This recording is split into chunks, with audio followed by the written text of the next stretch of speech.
கடலூர் மாவட்டம் இன்று மக்கள் வாழ்ந்து கொண்டிருக்கின்றார்கள் என்றால் அதற்கு ஒரே காரணம் பாட்டாளி மக்கள் கட்சி மட்டும்தான். அது எத்தனை பேருக்கு புரிஞ்சுதான் எனக்கு தெரியல.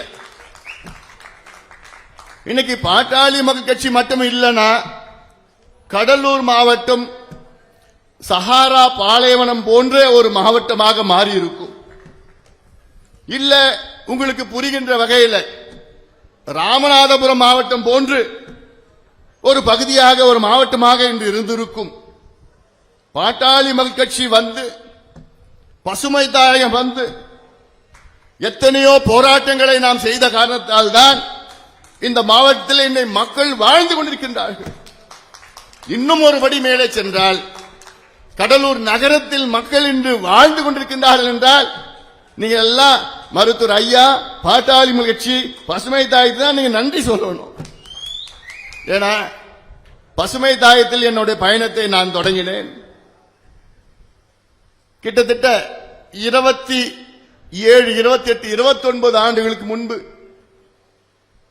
இந்த சிப்காட் ரசாயன கழிவுகள் அந்த பக்கம் போனாலே நாத்தடிக்கும். எங்கேயாவது பஸ்ல தூங்கிட்டு வந்தா நாத்தடிச்சுன்னா அது கடலூர். எங்கேயோ தூரமா இருக்கும். உடனடியாக அங்கே எத்தனை போராட்டங்கள் அங்கே சென்றோம், எத்தனை போராட்டம் நடத்தினோம். வேற எந்த கட்சிக்காவது அந்த யோசனையாவது இருந்ததுதான்.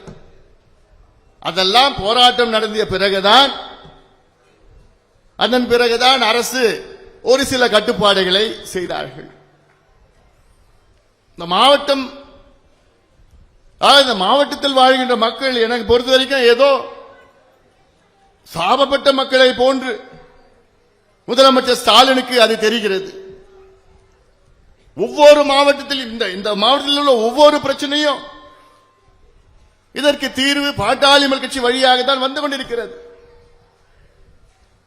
இந்த கடலூர் சிப்காட் ரசாயன கழிவு பிரச்சனை இருந்தாலும் சரி, NLC இருக்கின்ற பிரச்சனை, ஆயிரக்கணக்கான ஏக்கர் நிலத்தை கையகப்படுத்தி நாசப்படுத்தி 8 அடியில் இருந்த நிலத்தடி நீர் இன்னைக்கு 800 அடி 1000 அடிக்கு சென்று விட்டது. இந்த NLC எடுத்து எத்தனை போராட்டங்களை நடத்தினோம், இன்னும் நடத்தி கொண்டுதான் இருக்கின்றோம்.